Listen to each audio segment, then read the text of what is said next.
To'qqizaq saqchi arxivlarida xotirlanishicha, Şinjan Universiteti Qanun institutining 2013 yillik o'quvchisi Maryam Ismoil 2017 yil 19 dekabr kuni o'quvchilar yotqida esilib o'lib olgan. Arxivlarning xotirlanishicha, uning o'limiga shu yili dadasining tutqun qilinganligi va opasining saqchilar tarafidan izchil so'roq tortilib, avarchilik uchraganligi sabab bo'lgan. Biz arxivdagi bu uchurlarning to'g'riligini dalillash va Maryam Ismoilning ota-onasining navbatdagi ahvolini aniqlash uchun Şinjan Üniversitesi'ne telefon kıldık. 他的父母亲在哪里？现在？你看啊，我们学校有党委学工部。如果你要了解一个学生的一些情况，本身他这个信息都个人了，你可以跟我们党委学工部联系。Telefonimizni qabul qilgan Qonun instituti ishxona xodimi shaxsiy uchurlarni oshkorlashga bo'lmaydiganligini bahona qilib, savollarimizga javob berishni rad qildi. 但是我问的不是个人信息，因为他的父母亲在监狱。目前那您打那个电话，党委学工部的联系电话，因为我们是搞教务的。Mazkur arxivdan ma'lum bo'lishicha, Maryam Ismoil haqida uchurlar Şinjan Üniversitesining Vangvi va Umarjon Mahmud ismli ikki nafar saqchi xodimi tomonidan xotirlangan va aloqador organlarga yo'llangan. 所以你问了很多不该我来知道的内容，也不该我来那个啥的内容。在单位在大学这个没有公布这个情况吗？你看有些事情是我们要通过宣传部来对外来说的，好吧？Şinjan Üniversitesi saqchi xodimi 大学派出所是要问这个学生的情况是吗？是的。Maryam Ismoilning o'lib olish voqeasining 5 yil burungi ish ekanligi. 您这个5年前的事情，你就问一下社区民警吧。 Uning ustiga sezgir bir voqea ekanligi va davlat maxfiyatiga yotirganligini bildirib, 这么敏感的案件不能通过电话来跟你沟通，任何一个民警都不可以。 bu vaqtda Mamtun ismli bir saqchi bilan aloqalashishimizni tavsiya qildi. 就打我们1楼值班室吧，你点对点发给买卖提名社区民警买卖提。 Yana bir saqchi xodimmi Maryam Ismoil va oilasining ahvolini qisqa vaqt ichida deb berib bo'lolmaydiganligini bayon qildi. Ha, qanday ahvolingiz yaxshimi? Yaxshi. Nima qonun fakultetidan 5 yilning oldida o'zini o'tirib olgan qiz bola bu Maryam Ismoilning shu yoqning ota-onasining ahvoli hozir qanday sizning xabaringlar bormi? Turmada qo'yib berildimi, qo'yib berilmadimi? Yo'q. Sizlar bo'lmasa Şinjanda shuniki saqchixona so'zlar, shundaqmi? Va bu vaqtda Tangirtog' rayonlik saqchi idorasidan ahvol egallashimizni tavsiya qildi. Unda Ömercan'da bir saqchi mas'ul o'tgan qo'mishning qamishsining saqchixonadan bu arxivda shunda bor-ku. Ömercan Mahmud deb. Hozir shu men degan bo'yicha shu Finjidan izlasakmi Şinjanda shu biladi degandi. Shu qizvolniki sizlar mush maktab Ammo u mazkur arxivdagi Maryam Ismoil va ota-onasi to'g'riliq uchurlarning to'g'riligini inkor qilmadi. Mush Dilodan xabaringiz bormi yo'qmi sizniki?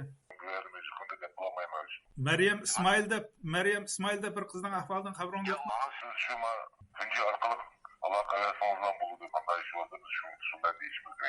Mazkur arxivdan xotirlanishicha, saqchi Umarjon Mahmud Maryam Ismoilning o'limidan keyin uning yotoq binosi atrofini izchil nazorat qilgan va shu kunlarda Şinjan Üniversitesida shu o'lim voqeasidan boshqa hech qanday g'ayrinormal ahvol bayqalmaganligini xotir qoldirgan. Telefonimizni qabul qilgan Umarjon ismli saqchi bu uchurlarni oshkorlamaslik haqida alohida uqtirish borligini eskartib, savolimizga javob berishni rad qildi. Ya Umarjon, bu telefonni qo'yaptingizmi, bir gap qilyapsak? Ya bu ishni bizning avvalmishda bizning uqtirish qotchimi bizniki tarmoqdan Guanjini yoki Paysun rahbarlari bizga xabar qilib, falon ishni qil degan vaqt ancha qildik o'z oldimizga baloniyada telefon qilmoqda.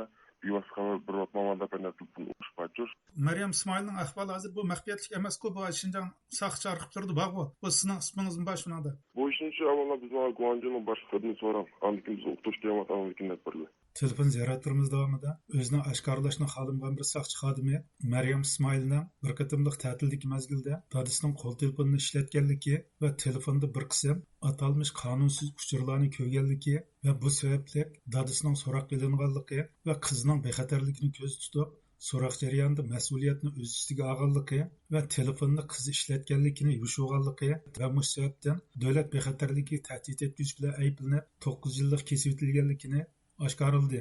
Arxivda yana Maryam İsmailning nüfusining aslida Shoirnoya Gulbag'iz Oqyeriq kentiga tava ekanligi yozilgan. Gulbag'izlik adliya punkti xodimi Maryam İsmailning mahallada Marigul İsmail deb atilganligi, uning dadasining buningdan bir qancha oy avval jon uzganligini oshkorladi. Ama Gulbag adliya punktimi Shoirniki? Ha, qanaqangiz yaxshimi? Yaxshi. Sizlarmi shu yizdan Şinjan Üniversitede okuyup özünü oturup kız balının ismi nimeti? Marigul İsmail. Marigul İsmail. Şu kız ölüp ketkendikken bu atanısını, bu dadısını türmede koyup bir ahval buldu mu, bulmadı mı? Yo. Bu hazır ahval qanday qıldı? Her ikisi türmedi mi, yak birisi mi?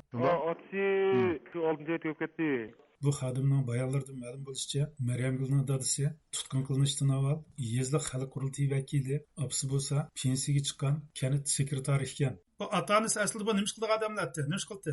Bu ota-onasi şu partiya a'zosi koni pishqadam kadrlar.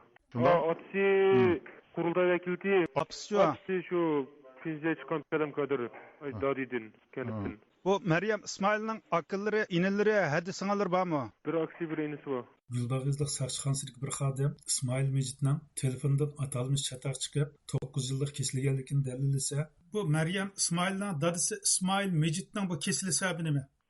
Bununki kesilish sababimi qonunsuz ünsün buyumi ko'rgan belli. O qancha yil kesildi? 9 yil. Buningmiş qanunsuz ünsün buyumi ko'rgandan boshqa bir sharkatlarim bormi? Qanun qilib. Qog'alari esimda qolmoqda. Materialli batiya va material ba taqtaqoqliq kadrimiz kamayib qolmoqda. Orq bir bor bizda. Faqat o'zimda da turayotgan bo'lsa, Yana bir xodim uning turmada jon uzganligini dalilladi. Bu İsmail Mejit bu turmada tugab ketgan bo'ldimi, uydimi? Keyin shu turmada bilib qoldim. Nima sababdan oldu? Qiyin qisdaqmi yoki og'riqmi? Sen sabab bilib qoldim. Bultu 6. ay degan gap to'g'rimi? Shu yilga vaqtini. Ha, Undaqda 1 yil o'qib qoldi degan gap. bo'ldi. Jasdi ailasiga berildimi? Ayrısı birildi. Arxivda xotirlanishicha, Maryamgulning opasi o'zi uchrayotgan avarchilikni uningga ko'z ish qilgan holda davomli ma'lum qilib turgan va bu ahvol Maryam İsmailga qattiq ta'sir qilgan. Telefonimizdan qabul qilgan Gulbag'iz Oqyeriq kanit soqchi xodimi shu yillarda o'zining Maryam İsmailning onasi bilan birlikda 5 nuqtalik shaxsga mas'ul bo'lganligi, Hozirgacha shu nuqtaliqni tutib, arxivni ishlab ko'rgan, lekin mening tavalligimda besh bor. bularning birisi Maryam İsmailning oilasi, shundaqmi? Ha. Maryamning opasini kuzatgan vaqtida asos qaysi nuqtaga qaraysiz, qaysi tarafdan kuzatasiz? O shu vaqtdan boshlab, masalan, background diqqat qilganim shu qanday odamlarla aralashib adab nima ishlar bilan shug'ullanyapti.